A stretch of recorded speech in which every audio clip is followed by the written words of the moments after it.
¿Han visto las ecografías que le hacen a la gente cuando va al médico? Ya estamos listos ya.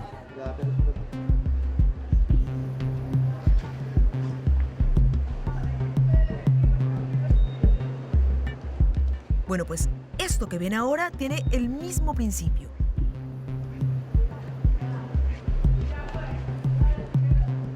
La diferencia es que aquí el paciente al que van a mirarle las entrañas no es un ser humano, sino un edificio.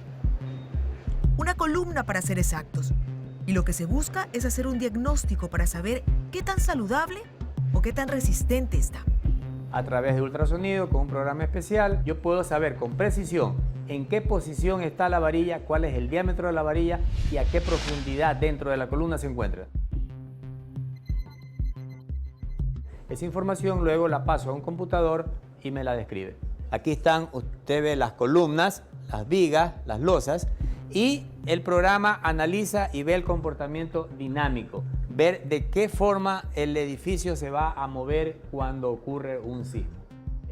El ingeniero Walter Mera dice que desde que ocurrió el terremoto del 16 de abril su trabajo se ha duplicado.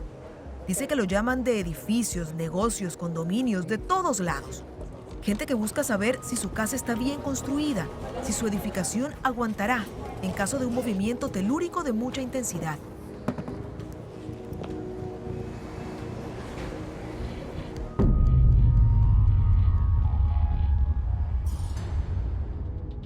¿Y cómo no querer saberlo en estos tiempos? Estas son imágenes de Guayaquil el día del terremoto del 16 de abril. Como todos sabemos, esta ciudad no fue el epicentro. De hecho, está situada a 300 kilómetros de la zona de devastación.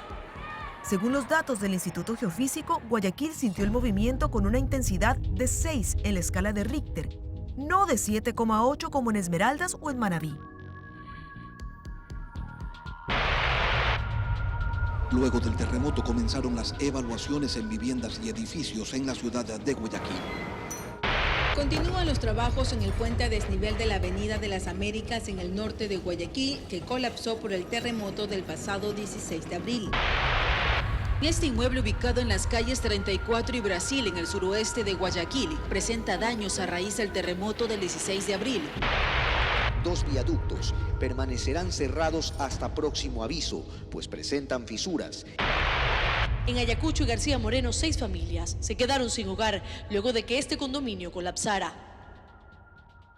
No es que no pasa nada, pasó mucho menos, felizmente, que lo que le ocurrió a nuestros hermanos del sur de Esmeralda y de Manabí, pero la gente aquí reaccionó con la primera norma: calma y prudencia.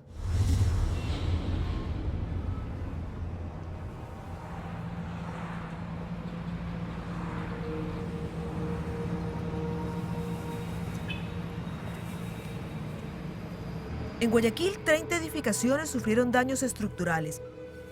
Incluso una casa de 2 pisos se desplomó completamente.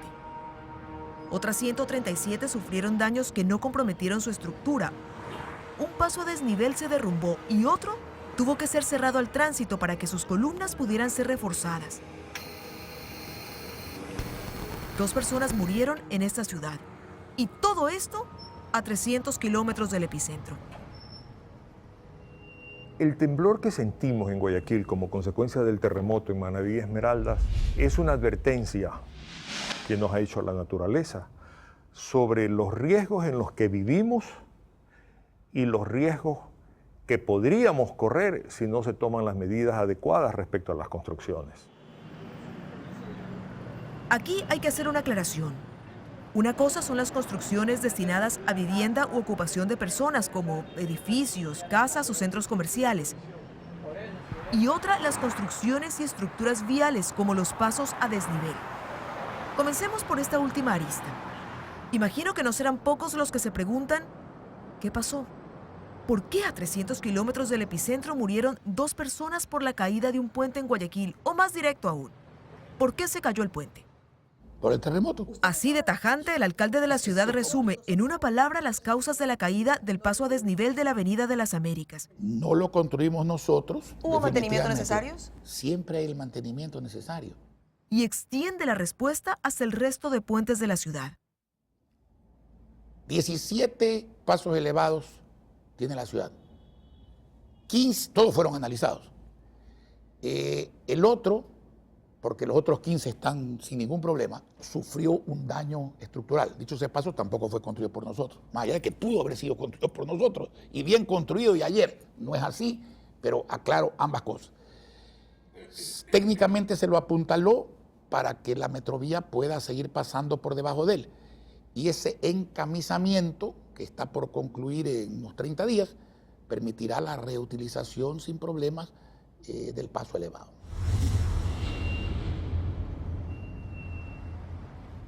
Puede ocurrir no solo en el Ecuador, puede ocurrir en cualquier país donde hay un puente construido que tiene varios años y no está actualizado a una norma sísmica. Jaime Argudo es doctor en estructuras y ya ha hecho un análisis a fondo de lo que pasó en el puente. Recuerden que ese paso a desnivel fue levantado en la década de los 80 y para ese entonces cumplía con todas las normas de construcción. Se cumplió con lo que en ese momento se pedía, y se pedía algo que no se podía verificar en la práctica. Porque ya en la práctica, esto fue lo que pasó. Esta de aquí se fractura así, hacia un costado.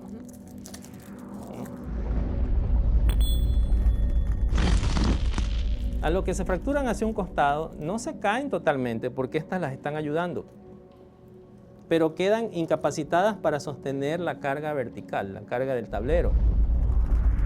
Lo mismo pasa con la de acá. Esta falla primero en cortante, hay que hacerla fallar en cortante. Como un hueso roto, ¿no?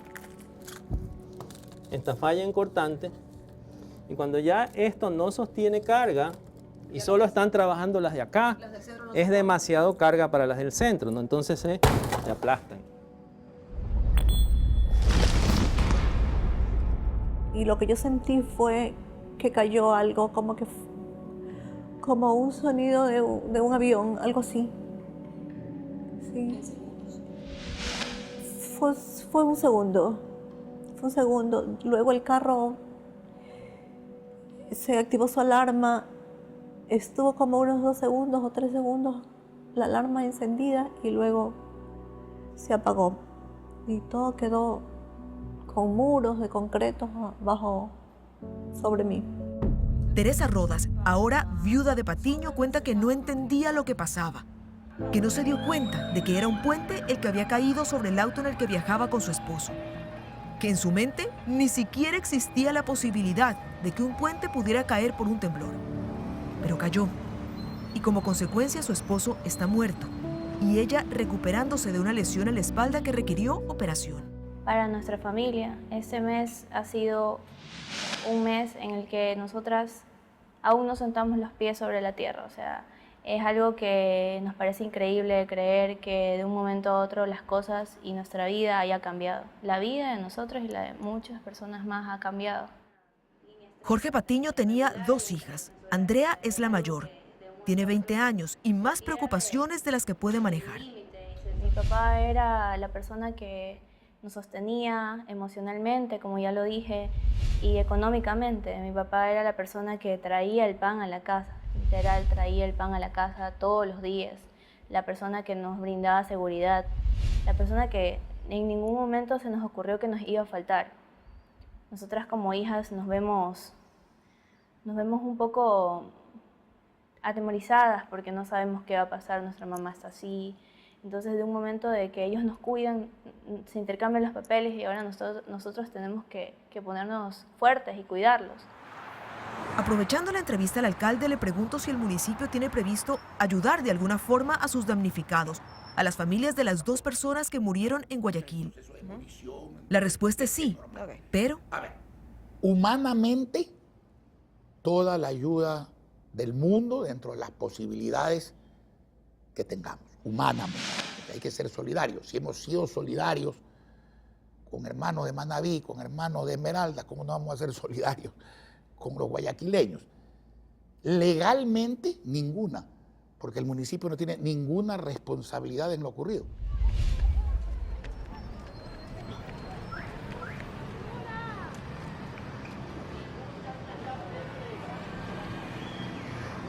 definitivamente vivimos en riesgo. Vivimos en riesgo porque como que ha sido una práctica usual el simplificar los procesos constructivos a través de recurrir exclusivamente a maestros de obra, el que los profesionales firman planos y no hacen el seguimiento para verificar que sus diseños se cumplan. Obviamente ya no estamos hablando solo de los pasos a desnivel, sino de las construcciones en general. En Guayaquil, como en el resto del país, para que unos planos sean aprobados, para obtener un permiso de construcción, para que una obra sea oficialmente recibida por el municipio, hace falta que un profesional, un ingeniero civil, haya estampado su firma de responsabilidad. Hace falta incluso pasar por una inspección final cuando la obra está terminada. Aunque, en la práctica, Que el municipio, lamentablemente, no teniendo el personal suficiente, no realiza los controles de los procesos constructivos, más allá de, al final de la obra, establecer si los metros cuadrados que se reportaron son los completos.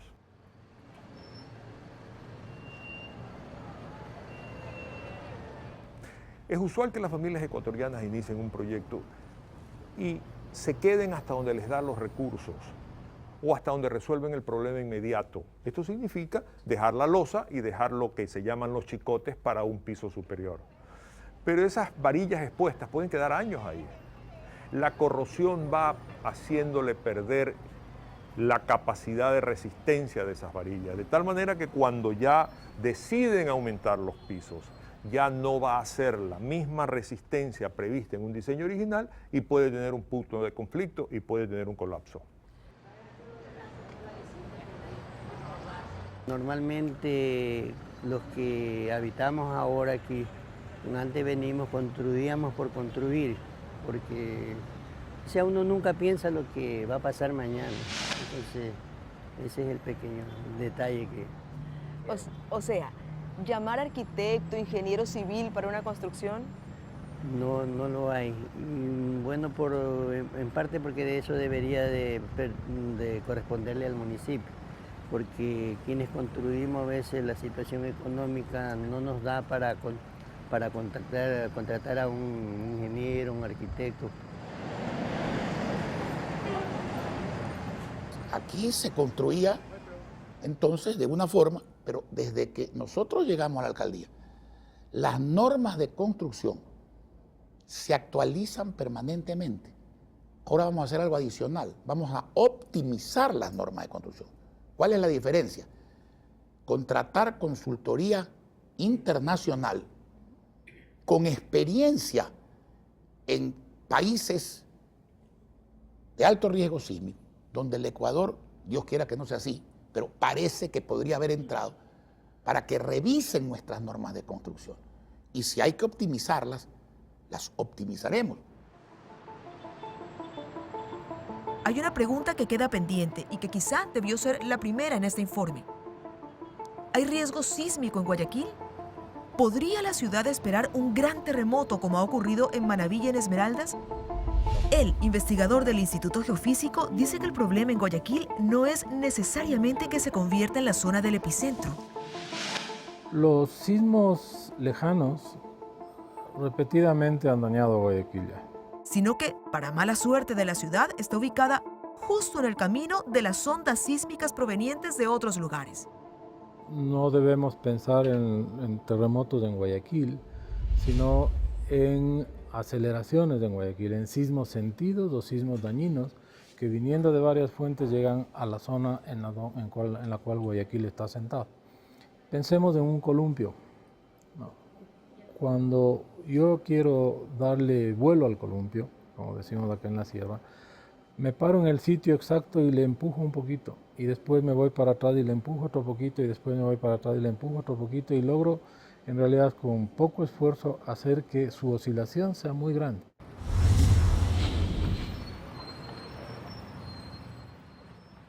Jaime Argudo tiene varias propuestas, pero todas pasan por la colaboración y el sacrificio colectivo. Habla incluso de reubicar a las familias que viven en estructuras deficientes, de trabajar reforzando edificios céntricos de la ciudad y estructuras como puentes y hospitales. Y las propuestas ya han sido planteadas al municipio. Y si usted me pregunta por qué no se ha hecho algo, la respuesta es porque requiere de una acción mancomunada de la comunidad. Imagínese usted lo que sería que sin haber existido el sismo, un día le dijeran, vamos a cerrar el tráfico acá 6 meses porque vamos a ponernos a reforzar un puente.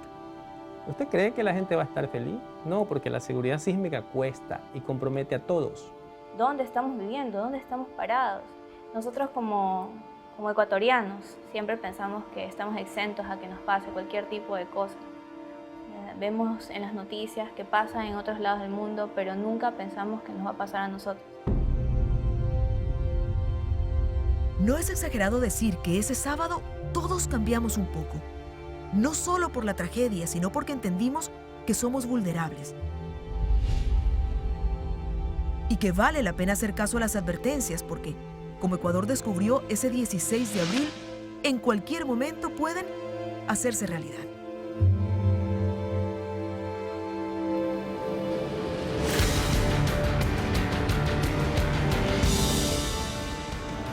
No se mueva, aún tenemos más.